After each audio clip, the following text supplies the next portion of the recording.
پہلی بات یہ ہے کہ جو سائفر کیس ہے پچھلی گورنمنٹ کو بھی اس گورنمنٹ میں سوائے شرمندگی کے کچھ نہیں ملنا اس میں سے، اس لیے کہ جو ان کے 3 موقف ہیں۔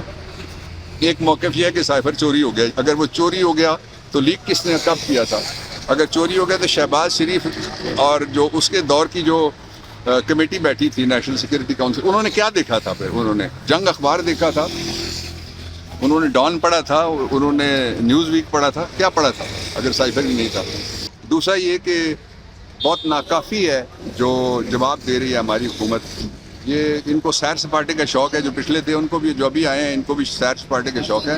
میں ان کو یاد دلانا چاہتا ہوں، میں کیبنٹ منسٹر کے طور پہ، آپ سارے بھی اور آپ میں سے اکثر لوگ شریک ہوئے تھے، آپ بھی غالباً تھے، جب اسلامی کانفرنس آخری جو پاکستان میں ہوئی ہے، عمران خان کے دور میں ہوئی ہے۔ کئی کمیٹیاں ایسی ہیں جس کی سربراہی پاکستان کے پاس ہے، جن کمیٹیوں کی سربراہی آپ کے پاس ہے ان کمیٹیوں کا آپ اجلاس بلا سکتے ہیں۔ اور دوسرا، کچھ ممالک ہیں جن کو شاباش دینی چاہیے، سعودی عرب ہے، قطر ہے، اور اس کے ساتھ ایران ہے، عراق ہے، مصر ہے، جنہوں نے دلیرانہ موقف ریاست کی سطح کے اوپر اختیار کیا ہے فلسطینیوں کے حق میں۔ فلسطینیوں کے بچے مارے جا رہے ہیں، فلسطینیوں میں اس صدی کا سب سے بڑا قتل عام عورتوں کا۔ آپ کو پتہ ہے کہ 50% جو غزہ کی آبادی ہے، 2.3 ملین ان کی ٹوٹل آبادی ہے، اس میں سے 50% عورتیں اور بچے ہیں۔ بچوں کی تعداد عورتوں سے بھی زیادہ ہے۔ وہاں ایک کربلا ہے جو بچوں کے لیے آئی ہوئی ہے، اور جو کل کا ڈیتھ کاؤنٹ تھا اس میں 130 کوئی ٹی وی کہہ رہا تھا، مغربی کوئی 125 بتا رہا تھا کہ وہ بچے ہیں، اور 170 کے قریب عورتیں جو ہے وہ شہید ہوئی ہیں۔ ابھی تعداد گنی ہی نہیں جا سکتی، اس لیے کہ وہاں دن سے لے کے رات تک بمباری ہو رہی ہے، اور بڑا ہی گھٹیا رول ہے جو ویسٹرن مین سٹریم میڈیا ہے اس کا، اور اس کے لوگ جو وہ پارٹی بن گئے، کالے کپڑے پہن کے، وہ کہہ رہے ہیں اسرائیل کے اوپر حملہ ہو گیا، اور 1967 سے قبضہ ہوا ہے غزہ کی پٹی کے اوپر ہے۔ وہاں جو 9 پوسٹیں ہیں ان میں سے 1 مصر کے پاس ہے، 8 پوسٹیں اسرائیل کے پاس ہیں۔ ان کو شرم آنی چاہیے جس طرح سے انسانیت سوز یہ مظالم ہو رہے ہیں اس کے اوپر جو خاموشی ہے۔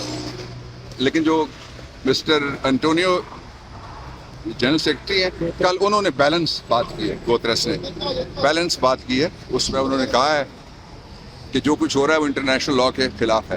تو مسلم امہ کو جاگنا چاہیے، اور وہ جو ثنا خان تقی تھے مشرق ہیں ان کو بھی جاگنا چاہیے، پاکستان تحریک انصاف کی، جو فلسطین کے مظلوم عوام ہیں، اور ذاتی طور پہ میری بھی، ہم سارے دکھی ہیں، اور اس دکھ کا اظہار ہمیں کسی نہ کسی مناسب ذریعے سے لکھ کے بول کے کرنا چاہیے۔ صداقت عباسی کے لیے سر آپ ہائی کورٹ آئے تھے، سر آپ صداقت عباسی کے لیے وہ واپس گھر پہنچ گئے ہیں، انہوں نے ایک نجی ٹی وی کو پروگرام میں کل انٹرویو بھی دیا ہے، کیا کہیں گے آپ سر؟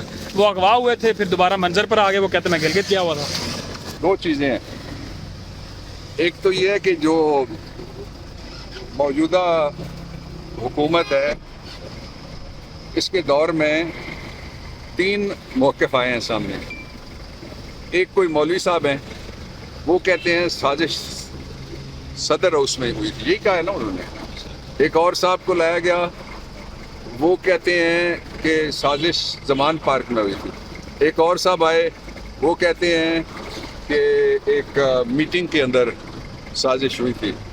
تو پہلے تو یہ طے کر لیں کہ کیا صحافیوں کا یہ کام ہے، کیا ٹیلی ویژن کا یہ کام ہے، جو شخص گرفتار ہو اس کو برآمد کرنے کے لیے ایف آئی آر کی گئی ہو، وہ اگر برآمد ہوتا ہے، جو جس کے پاس سے برآمد ہوتا ہے، کیا وہ ملزم نہیں ہے؟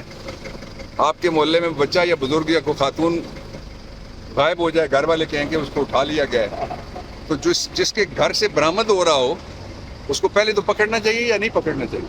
پکڑنا چاہیے نا۔ تو یہ کسی جرم میں شرکت نہیں کرنی چاہیے کسی بھی پروفیشنلزم والے بندے۔